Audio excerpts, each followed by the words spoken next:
Salve galera, o tema do vídeo de hoje é os revolucionários e a questão da violência.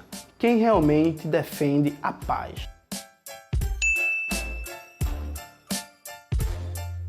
Ano passado, Gregório do Vivier, no seu programa Greg News, soltou um vídeo falando que os revolucionários, como Lênin, eram militaristas a favor da violência, ao contrário dos social-democratas, esses sim, democráticos e defensores da paz.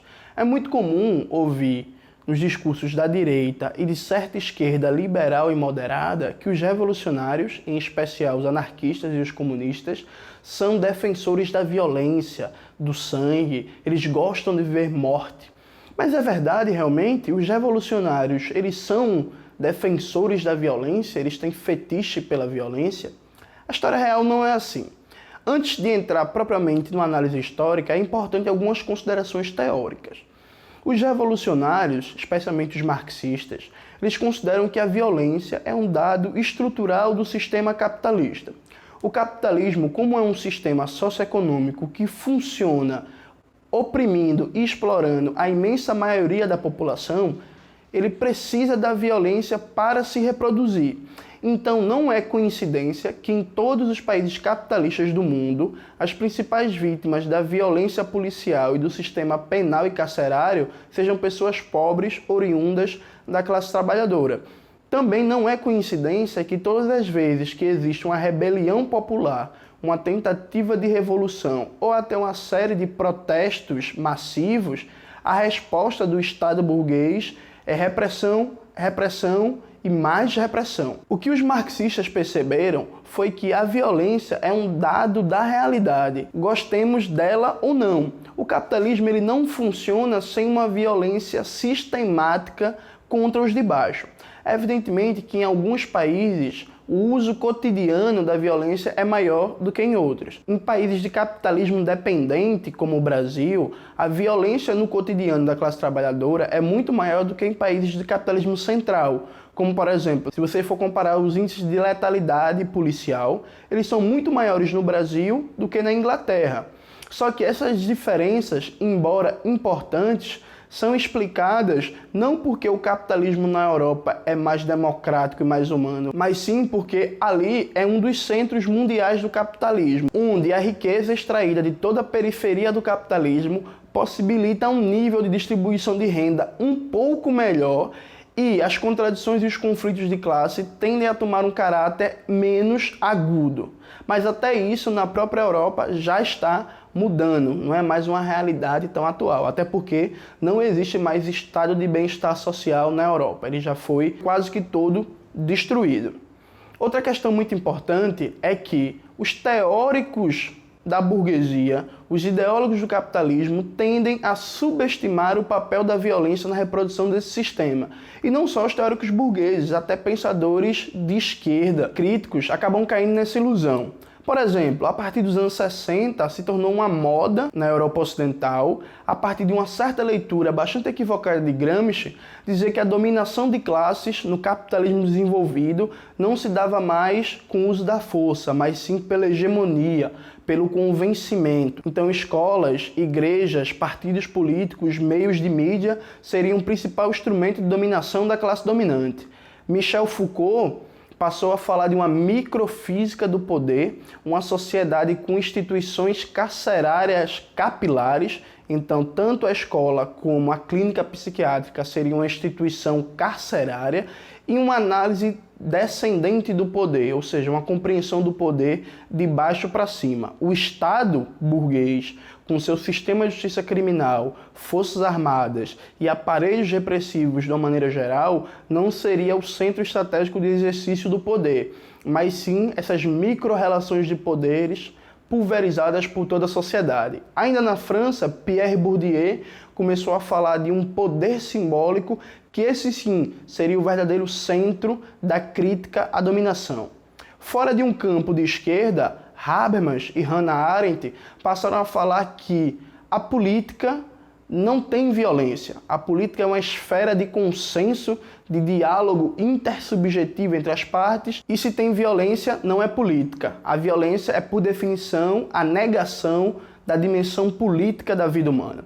Isso é tudo muito bonito, é ótimo para vender livros, para produzir filmes, para ganhar uma bolsa de produtividade da CAPES, do CNPq, mas no mundo real, o capitalismo nunca vai dispensar a violência, especialmente na periferia do sistema. O que os revolucionários compreenderam é que, além da violência ser um dado estrutural, orgânico do capitalismo, não existe nenhum exemplo na história da humanidade em que uma classe dominante aceitou perder seu poder, sua riqueza e seu prestígio de forma pacífica, sem a mais brutal reação violenta contra o movimento emancipatório dos de baixo.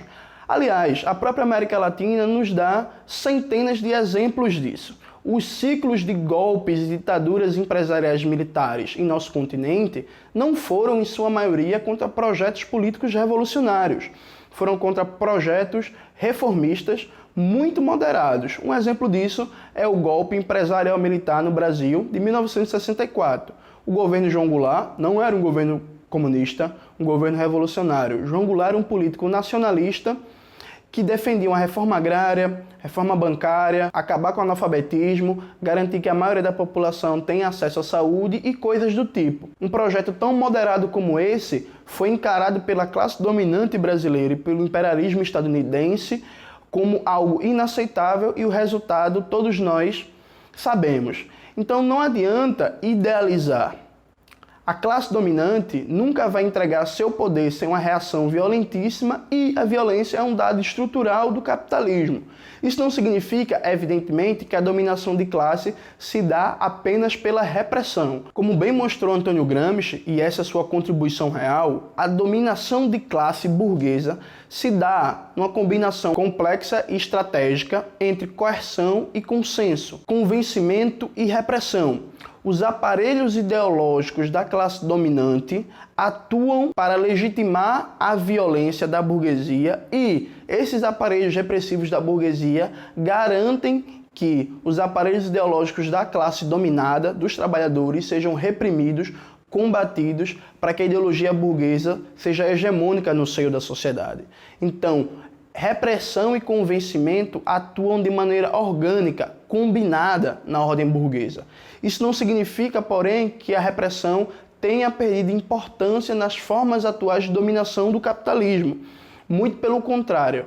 Para ter um simples exemplo disso, a França, que é mostrada por muitos como um exemplo de país democrático, de país civilizado, quando começou o protesto dos chamados coletes amarelos, o governo Macron, em um mês, prendeu mais de 1.000 manifestantes e a França protagonizou cenas de violência brutal da polícia contra os manifestantes.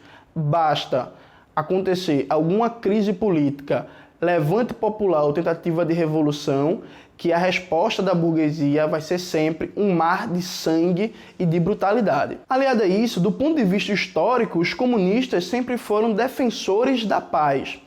Na época do movimento operário social-democrata, no período da Segunda Internacional, enquanto os revolucionários como Clara Zetkin, Rosa Luxemburgo, Lenin, Trotsky eram contra a política colonial dos estados capitalistas em África e Ásia, os reformistas eram a favor.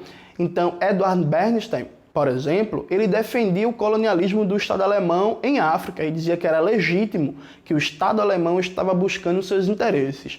A revolucionária Rosa Luxemburgo sempre foi contra a política colonial e defendeu os povos de África contra a ganância do Estado e dos monopólios da Alemanha. Na Primeira Guerra Mundial, enquanto os reformistas foram totalmente a favor da guerra e dedicaram a chamar os trabalhadores para matar trabalhadores de outros países, os revolucionários foram totalmente contra a guerra. Lenin, Rosa Luxemburgo, Trotsky, Stalin, Franz Mairinger e tantos outros chamados de violentos, de repressivos, foram contra a Primeira Guerra Mundial, denunciaram ela como uma guerra interimperialista que visava a conquista colonial do mundo.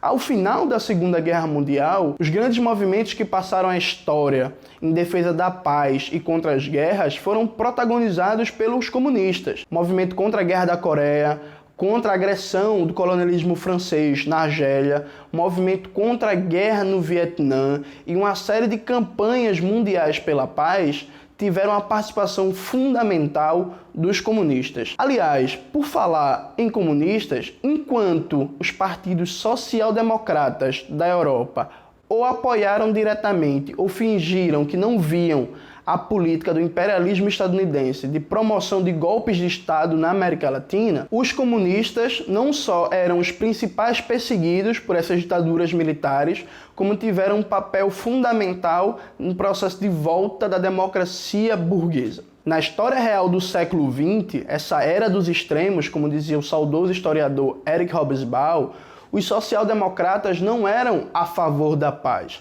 Eles defendiam, evidentemente, a democracia burguesa no seu país, mas eram totalmente entusiastas da política colonial, da política de guerra, do imperialismo em toda a periferia do sistema capitalista. O historiador e filósofo italiano Domenico Losurdo criou até um conceito para dar conta dessa realidade. Ele chamou essa esquerda de esquerda imperial, ou seja, era uma esquerda que na França, na Inglaterra, nos Estados Unidos, no Canadá e vários outros países defendem uma política dita democrática e de paz, mas apoiam o seu Estado burguês e os seus monopólios capitalistas na exploração, no saque, na repressão de toda a periferia do sistema. E obtém benefícios desses superlucros que os seus países, enquanto países centrais do capitalismo, conseguem obter. De tal forma que, na história real do capitalismo, onde existia um movimento pela paz forte, esse movimento foi ou protagonizado ou, no mínimo, tinha uma intensa participação dos comunistas. Aliado a isso, nós não temos nenhum tipo de fetiche pela violência.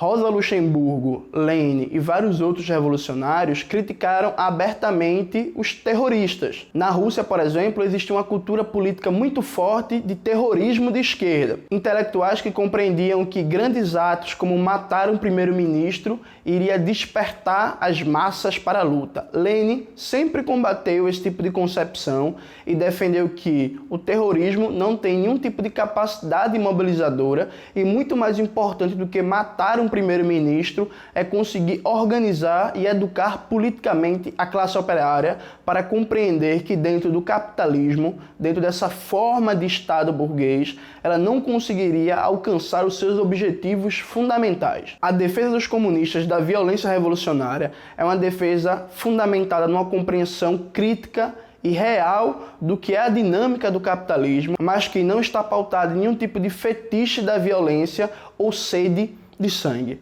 Dois exemplos para terminar são suficientes para ilustrar isso.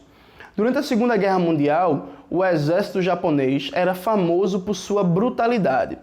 Era um exército que não fazia prisioneiros. Todas as vezes que conseguia conquistar alguma região da China, eles matavam todo mundo e, antes de matar as mulheres, faziam rodadas de estupros coletivos. Já as Forças de Resistência Nacional da China, dirigidas pelo Partido Comunista, não só não matavam os prisioneiros de guerra japoneses, como faziam um trabalho de educação política com eles. Faziam agitação e propaganda contra a guerra imperialista, contra o extermínio entre os membros da classe trabalhadora.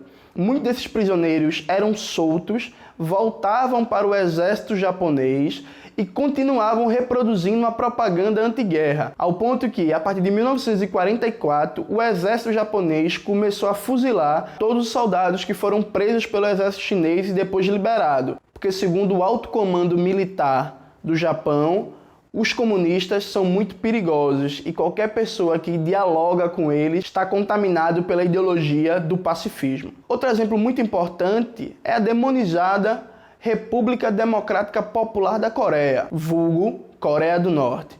É dito que esse país é um país militarista, violento, que promove a guerra. Na realidade, a milenar nação coreana foi dividida em duas pelo imperialismo estadunidense, numa guerra que matou mais de 2 milhões de coreanos. Depois que foi assinado o armistício, que é uma espécie de pausa na guerra, os Estados Unidos mantêm, dos anos 50 até hoje, mais de 30 mil soldados divididos entre o Japão e a Coreia do Sul, apontados para a Coreia do Norte, inclusive armas nucleares nessa região, e ameaça constantemente o país com uma nova guerra de destruição neocolonial. A Coreia do Norte conseguiu desenvolver um importante poder bélico, se armar e inclusive desenvolver armas nucleares. É graças ao fato de a Coreia ter arma nuclear e um poderoso exército que até hoje não aconteceu uma nova guerra na região. A capacidade de armamento da economia norte-coreana, fruto principalmente da sua economia planificada, garante a paz na região. Exemplo significativo disso é a Líbia, quando era governada por Gaddafi. Gaddafi tinha um projeto de uma bomba atômica da Líbia. Por pressão do imperialismo, Gaddafi desistiu desse projeto. Pouco tempo depois, estava a OTAN invadindo a Líbia, destruindo o país que tinha o maior IDH da África e deixando um país no mar de sangue e caos, como está até hoje. O militarismo da Coreia do Norte é fundamental para a paz, até porque a questão da paz e da guerra não deve ser entendida de forma mecânica, mas de forma dialética. No mundo dominado pelo imperialismo, se armar é a única garantia de paz que os povos que lutam por sua emancipação têm. O imperialismo só entende a linguagem da força. E se quer garantir-se a paz, prepare-se para a guerra. Como muito bem disse Plínio de Arruda Sampaio na saudosa campanha presidencial de 2010, ninguém deveria ter armas atômicas. Mas se os Estados Unidos têm armas atômicas, se Israel tem armas atômicas, outros povos, em sua defesa, também têm direito de ter. Em síntese, os revolucionários não são violentos, sedentos de sangue, promotores da violência. Nós somos contra as guerras imperialistas, as invasões neocoloniais, somos linha de frente no combate à violência cotidiana do Estado burguês contra a classe trabalhadora, mas não idealizamos as condições da dominação de classes no capitalismo.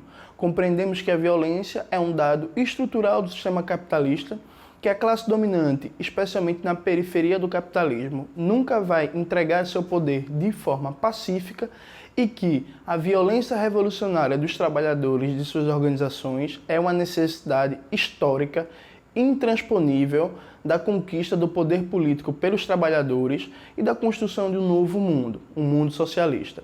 Aliado a isso, também compreendemos que as experiências de transição socialista necessitam criar um forte aparato de defesa para se proteger de todos e cada um dos ataques do imperialismo. Ao contrário do que pensa Gregório do Vivier e vários teóricos e líderes políticos, defender o pacifismo abstrato não vai fazer com que a violência real deixe de existir. É isso, galera. Espero que você tenha gostado do vídeo de hoje. Não se esqueça de se inscrever no canal, curtir esse vídeo, compartilhar com seus amigos e amigas, ativar o sininho para ver primeiro as novidades do canal, escutar o Revolushow, o melhor podcast da América Latina. Podcast é a ótima forma que eu falo.